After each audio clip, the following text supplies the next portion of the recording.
नमस्ते बच्चों, स्वागत है आप सभी लोगों का। आज हम लोग 10th CBSE के इलेक्ट्रिसिटी चैप्टर के जितने भी क्वेश्चन बोर्ड्स में आए हुए हैं उनको वन बाय वन डिस्कस करेंगे। तो मैं क्वेश्चंस आपको डिक्टेट करूंगा और उसके आंसर्स मैं यहाँ पर नोट करूंगा।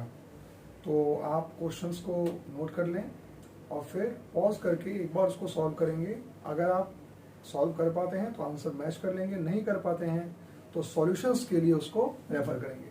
तो हमारा पहला क्वेश्चन इसमें है कि how many 176 ohm resistors in parallel are required to carry 5 ampere current on a 220 volt line.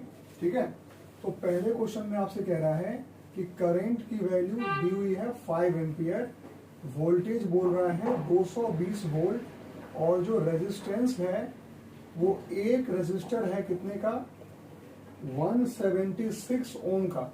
और कह रहा है कि ऐसे कितने रेसिस्टर्स जो हैं वो पैरेलल में लगाए जाएं कि मुझे इतने वोल्ट पे इतने करंट मिले। ठीक है, देखिए मुझे पता नहीं कितने रेसिस्टर्स लगाने हैं, तो मैं मान लूंगा कि n रेसिस्टर्स लगाने पड़ेंगे। n रेसिस्टर्स अगर लगे हुए हैं पैरेलल में जिसमें कि हर एक रेसिस्टर 176 ओम का है, तो उसका R इक्विवेलेंट का शॉर्ट ट्रिक आपको पता होगा, एक रेजिस्टर की वैल्यू लेके उसको n से डिवाइड कर दीजिए। ठीक है, तो ये हो गया इक्विवेलेंट रेजिस्टेंस। ओम्स लॉ हम क्या जानते हैं, V equals to IR। Voltage आपको चाहिए 220, करंट हमें चाहिए 5 और R है 176 अपॉन n। इसको सॉल्व करेंगे तो ये कितना हो जाएगा, पहले इसको लिख लो 220 n is equals to 5 into 176 880 upon 4 n equals to 4। 4 bulb आप पैरेलल में लगाएंगे तो आपका आंसर आ जाएगा, ये आंसर है। अब इसमें आते हैं क्वेश्चन नंबर 2 पर। अगला क्वेश्चन कह रहा है इसमें कि एक्सप्लेन द फॉलोइंग क्वेश्चंस। पहला इसमें है why is tungsten used almost exclusively for filament of electric lamps. Electric lamps के फिलामेंट में टंगस्टन का यूज क्यों किया जाता है, क्योंकि टंगस्टन का मेल्टिंग पॉइंट बहुत ज्यादा होता है, हीटिंग इफेक्ट ऑफ करंट पे वो बेस्ड है और ज्यादा देर तक गर्म होने के बाद भी अगर वो नहीं पिघलता तो वो लाइट को रेडिएट भी करता है, इसीलिए टंगस्टन का यूज हम करते हैं। आप इसको अपने लैंग्वेज में कन्वर्ट करके लिखेंगे। अगला क्वेश्चन बोल रहा है इसमें why are the conductors of electric heating devices such as bread toasters and electric irons made of alloy rather than pure metal. Board वालों का फेवरेट क्वेश्चन है ये। प्योर मेटल के को छोड़ के हम एलॉय से क्यों बनाते हैं, क्योंकि एलॉय का रेजिस्टेंस ज्यादा होता है। ज्यादा रेजिस्टेंस होने की वजह से आप फॉर्मूला जानते हैं H इक्वल्स टू I²RT, यानी कि अगर आप R को बढ़ाएंगे तो उतने ही I और उतने ही T के लिए आपको हीट ज्यादा मिलेगा। ठीक है, that's why we use alloys rather than pure metals. इसी के क्वेश्चन नंबर 2 का थर्ड पार्ट है कि why is series arrangement not used for domestic circuit. घर के जो सर्किट कनेक्शंस किए जाते हैं उसमें हम सीरीज क्यों नहीं यूज करते, क्योंकि सीरीज के नुकसान क्या क्या है। पहला, अगर सीरीज में 4 डिवाइसेस लगे हैं, आपने स्विच ऑफ किया एक का तो सारे बंद हो जाएंगे। हम ऐसा नहीं चाहते, हम रात में सोते वक्त चाहते हैं कि एसी ऑन रहे लेकिन लाइट ऑफ रहे। तो ये तभी हो सकता है जब आप क्या करें, उसको पैरेलल में कनेक्ट करें। दूसरा प्रॉब्लम क्या है कि घर में हम एक ही पावर के डिवाइसेस नहीं लगाते, हम एसी भी चलाते हैं, हम मोबाइल का चार्जर भी चलाते हैं। दोनों का करंट रिक्वायरमेंट अलग अलग है। अगर दोनों को सीरीज में लगा दिया तो सीरीज में करंट सेम होता है, तो एक तो बचा रहेगा और दूसरा गायब हो जाएगा, जल जाएगा, जो भी आप कह सकते हैं। दैट इज द रीजन कि हम उसको सीरीज में घर में कनेक्शन नहीं देते। क्वेश्चन नंबर 4 कह रहा है how does the resistance of a wire very with its cross section area. सारे क्वेश्चन बोर्ड के हैं तो बहुत ध्यान सुनिएगा। सुन भी लिया आपने, अभी सुन लो, एग्जाम से एक दिन पहले सुन लो, हमेशा हेल्प ही करेगा। क्वेश्चन ये बोल रहे हैं कि resistance of wire cross section से कैसे डिपेंड करता है। मैं सारी बातें बता देता हूँ। लेंथ के directly proportional, cross section area जिसको थिकनेस बोलते हैं उसके inversely proportional, nature of material पे डिपेंड करता है कि मटेरियल कौन सा है, silver is the best conductor, और टेम्परेचर पे भी डिपेंड करता है। अगर कंडक्टर है तो रेजिस्टेंस बढ़ाओगे, टेम्परेचर सॉरी उल्टा, अगर कंडक्टर है टेम्परेचर को बढ़ाओगे रेजिस्टेंस बढ़ेगा। डिपेंडेंसी किसकी शो करनी है अपने को, रेजिस्टेंस की। इसलिए पहले क्या बोलेंगे कि टेम्परेचर बढ़ेगा तो रेजिस्टेंस बढ़ेगा। अगर मैं बात करूं सेमीकंडक्टर्स और इंसुलेटर्स की, तो वहां पर उल्टा होता है, वहां पर टेम्परेचर बढ़ाने से रेजिस्टेंस घटता है, क्योंकि उसमें फ्री इलेक्ट्रॉन्स डेवलप होते हैं। ठीक है, बट आपको 10th में सिर्फ 3 बातें लिखनी है, एक नेचर ऑफ मटेरियल, एक लेंथ ऑफ वायर और एक क्रॉस सेक्शनल एरिया। अगला क्वेश्चन बोल रहा है कि why are copper and aluminium wire used for electricity transmission because their resistance is low, that's why they are used for electrical transmission. बहुत बढ़िया। क्वेश्चन नंबर 3 कह रहा है कि what is meant by electric current. क्या लिखेंगे? The rate of flow of charge through a cross section area of a conductor is known as electric current, या rate of flow of charge is known as electric current. Right it's ऐसा unit. क्या ऐसा unit उसका? Ampere है। छोटे units क्या है? Milli ampere, micro ampere. Calculate the amount of charge that flows through a conductor when 5 ampere current flows for 2 minutes. हाँ जी, तो कह रहा है कि करंट कितना है? 5 एम्पियर। कितनी देर के लिए फ्लो हो रहा है? 2 मिनट्स के लिए। आपसे पूछ रहा है चार्ज। करंट का फॉर्मूला होता है चार्ज पर यूनिट टाइम। इसका मतलब चार्ज का फॉर्मूला हो जाएगा करंट मल्टीप्लाइड बाय टाइम।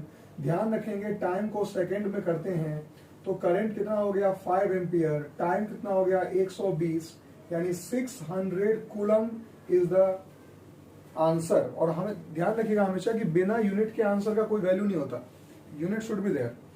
इसके बाद आगे बढ़ते हैं। अगला क्वेश्चन है what is meant by electrical resistance of a conductor. क्या लिखेंगे? The tendency of a material, किसी भी सब्सटेंस की वो टेंडेंसी जिससे कि वो करंट के फ्लो को रोकता है, क्या बोलते हैं उसको हम लोग? रेजिस्टेंस बोलते हैं। आगे क्या लिखा हुआ है इसमें? Just hold.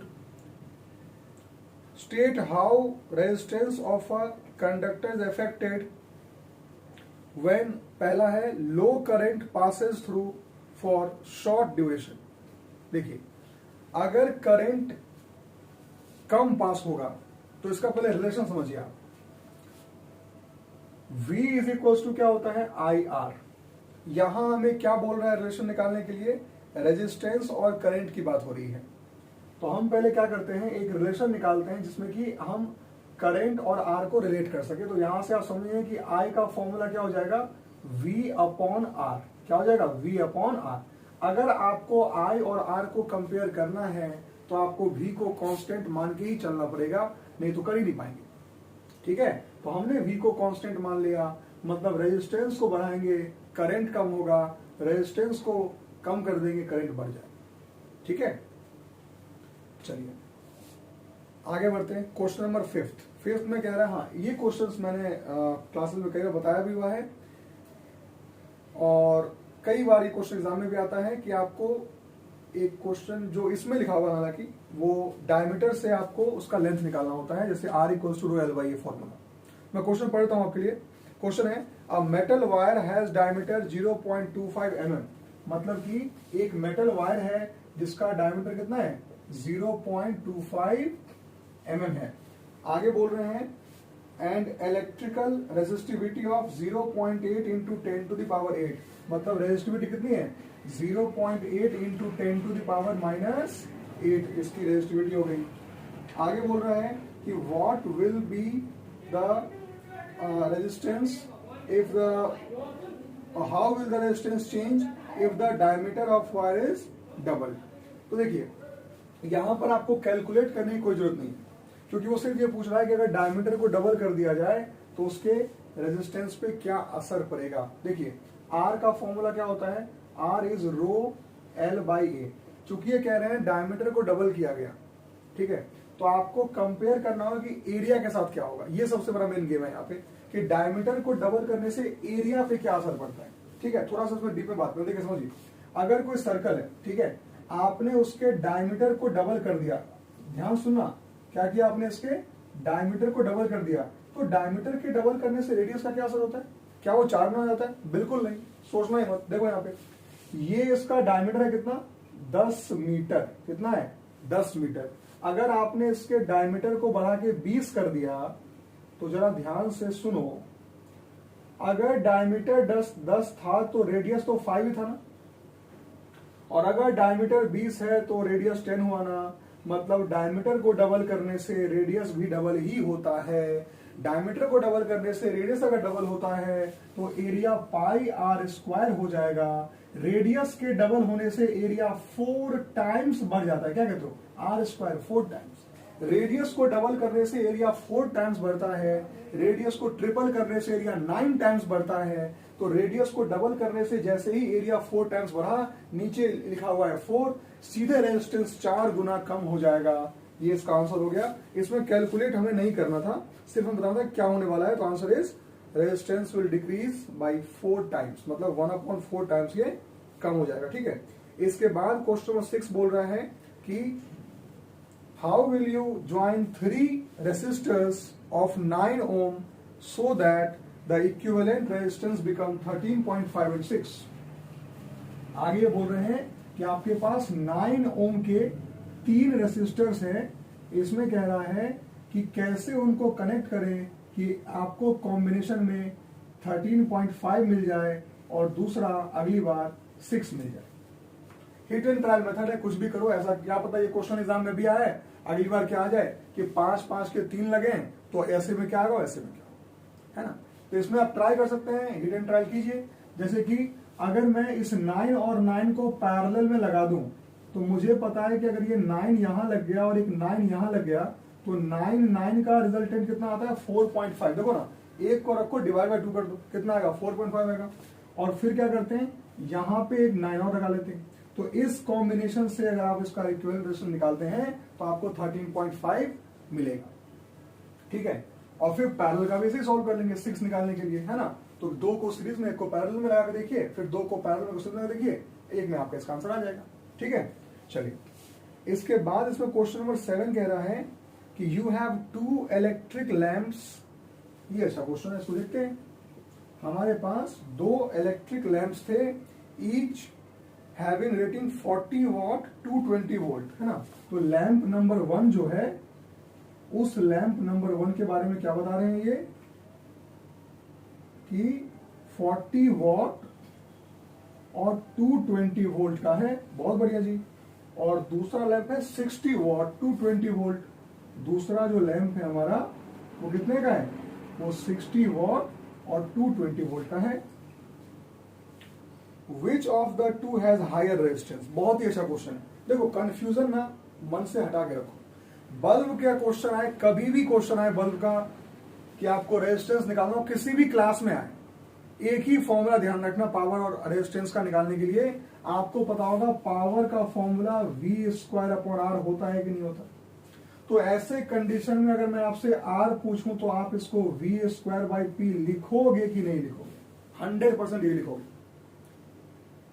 कभी भी रेजिस्टेंस का, बल्ब का अगर आपको निकालना हो तो यूज दिस फॉर्मूला। हमेशा के लिए बोल रहा हूं मैं आपको ये चीज। मन में और फॉर्मूले घूमेंगे आपके कि सर P = I² क्यों ना कर दे, मत कभी मत करना। हमेशा पैरेलल कनेक्शन मान के सॉल्व करते हैं। देखो यहाँ पे दोनों का वोल्टेज सेम है, कब हो सकता है, दिमाग लगाओ। घर में जितने भी ये क्वेश्चन जितने भी किए थे कहाँ किए जाते हैं, नॉर्मल हाउस होल्ड सर्किट में जो रेजिस्टेंस निकालते हैं उसके लिए यूज किए जाते हैं। And normal house hold circuit क्या होते हैं, और पैरेलल कनेक्शंस। और दिख भी रहा है आपने को, दोनों वोल्टेज सेम है, तो फॉर्मूला कौन सा यूज करेंगे, पैरेलल वाला, यानी कि ये वाला फॉर्मूला। उतना मत समझो सब कुछ भूल जाओ। आप तो ये मानो कि रेजिस्टेंस ऑफ द बल्ब कभी निकालना हो तो पैरेलल वाला फॉर्मूला ही यूज करते हैं, ये फॉर्मूला। चलिए आगे देखते हैं। यहां आपको अब क्या करना, मैं मल्टीप्लाई करूंगी आपके लिए। V कितना होगा, 220 इंटू 220 अपॉन पावर कितना, 40। दूसरे वाले के लिए क्या कर लोगे, 220 इंटू 220 अपॉन 60। ये करके मुझे ना मैसेज कर देना कि हाँ सर आंसर आ गया, है ना। तो मल्टीप्लाई तो मैं करूंगा नहीं, वो तो पता ही है आपको, मल्टीप्लाई में नहीं करता। कह रहा है कि if these two lamps are connected in है, if these two lamps are connected to 220 volt which one will glow brighter. मतलब ये कि अगर इन दोनों लैंप्स को कितने में कनेक्ट कर दिया जाए, 220 वोल्ट से, तो कौन सा बल्ब जो है वो ज्यादा ब्राइट ग्लो करेगा। ठीक है, समझते हैं इसको। देखिए, ब्राइट ग्लो वो करेगा जिसका रेजिस्टेंस क्या हो, कम हो।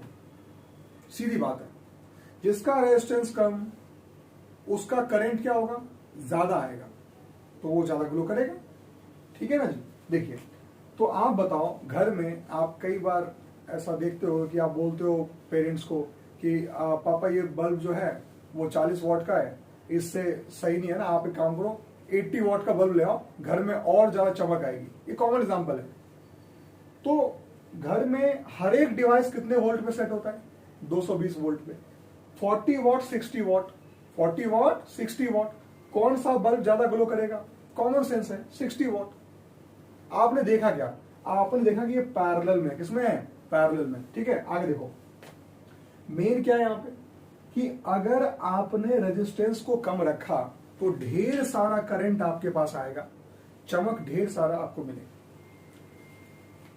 ये जो बल्ब है, पहला वाला बल्ब जो आपको दिख रहा है 40 वॉट का, इसका रेजिस्टेंस देखो ज्यादा आएगा।